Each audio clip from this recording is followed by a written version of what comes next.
Holy guacamole, everybody. It's Friday again, which means that it's time for another exciting episode of Arrow Nicely News. My name, Lenny Hernandez, and we've got a great show all teed up and ready to go.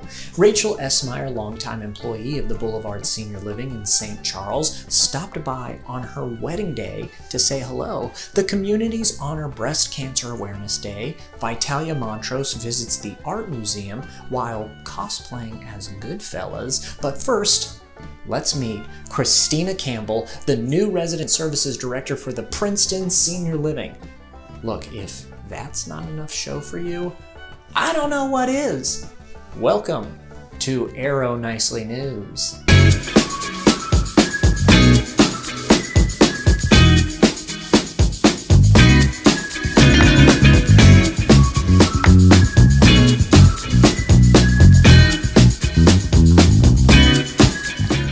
Christina Campbell, hello. Hello. New Resident Services Director at the Princeton Senior Living, which isn't quite open yet. Christina, tell us a little bit about yourself. Okay, well, I have been an activity assistant for about a year and a half now, and I decided I was ready to move on up and take a new challenge. So I started looking for director positions, and I came across an opening for this wonderful new community that's going to be opening near my home, and I applied, and I got hired, and I'm very excited. And I did some research on the company, and I'm very excited to work for Arrow. Well, what are you looking forward to most about the Princeton opening on your end? Yeah, I think that I am very excited to be in a new community. And so I'm excited to be in a space that's very usable and to meet new residents as they come in and really get to know them and figure out what events I can offer for them. What is something that you loved doing in your year and a half at your last community that you hopefully can bring to the Princeton? Okay. Well, we always did our happy hours at our last community, and I know Arrow has their happy hour tradition, so I was sold on that during my interview, and like, you have to have happy hour. I'm like, that is not a problem. I love a good happy hour, and I also enjoy a good book group. And luckily enough, the Princeton is right across the street from a wonderful brand new library. So I see taking advantage of that. Could you potentially describe what you envision, life for a resident will be at the Princeton when it opens, when it comes to your department and the things that you'll offer? I will meet with every resident and find out what is most important to them in their day. And then hopefully we can make those connections. I kind of hope to act like a little bit like a cruise director. If you like to go on cruises, kind of introducing people, finding what they like to do, finding common interests. And, if we have somebody that wants to play bridge, hopefully we can, get a bridge group together, that kind of thing. I think it'll be nice just to build from the ground up and find out what works and not have to restructure.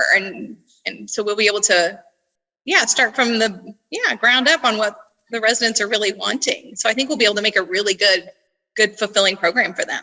Excellent. Is there anything else that you can think of that you would just love to share with our Nicely News audience?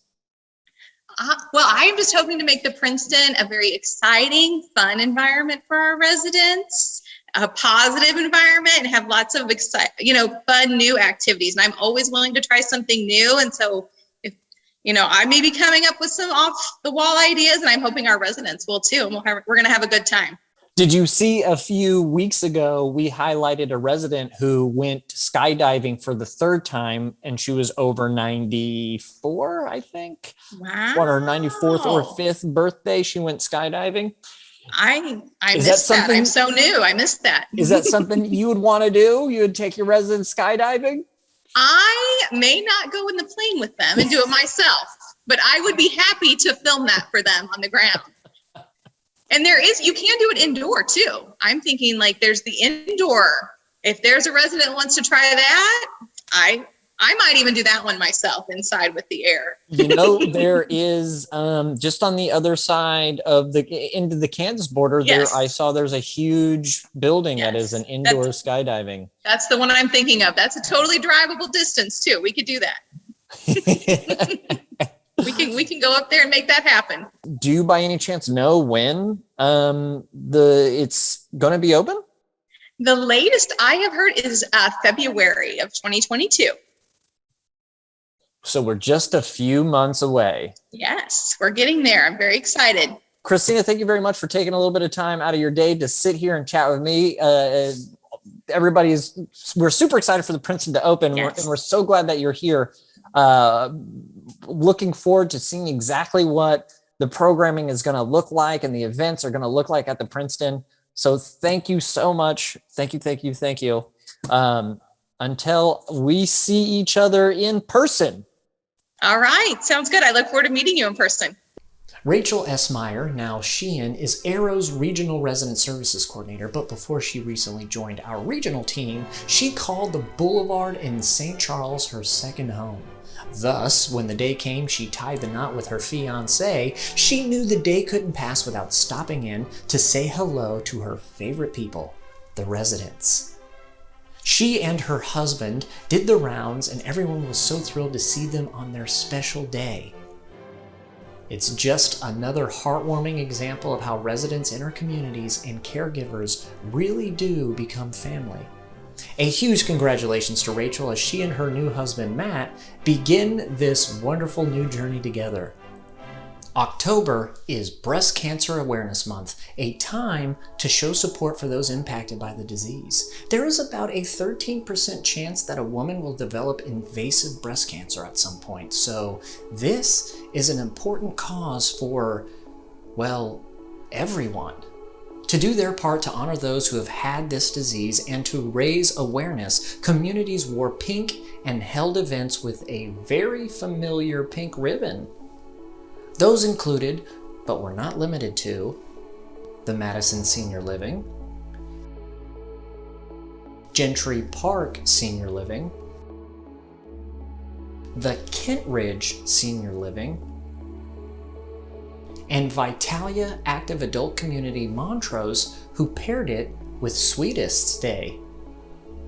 Breast Cancer Awareness Month continues through the rest of the month, so throw on some pink, hug your loved ones who have dealt with the disease, then head over to charitynavigator.org to find a breast cancer charity and give with confidence.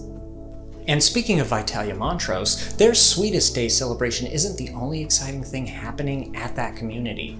They've had a couple other exciting events that they've shared with us, so let's check them out.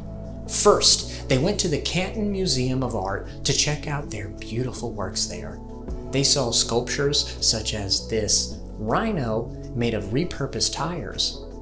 They also saw this gorgeous chrome-looking walrus, an exhibit of the ceramics of Erica Sonata, and paintings made by the Ohio Plain Air Society.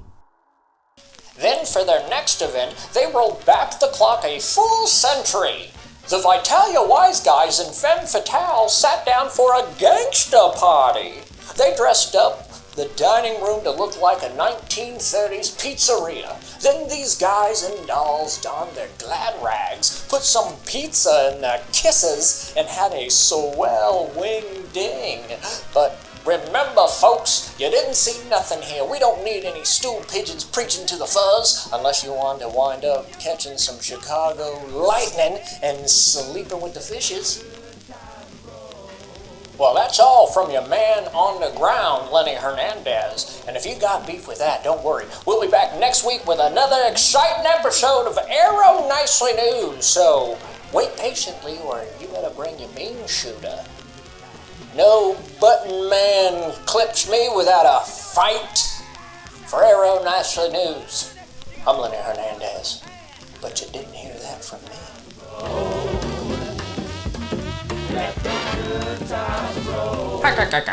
That's Popeye. Accents. I can do them all day.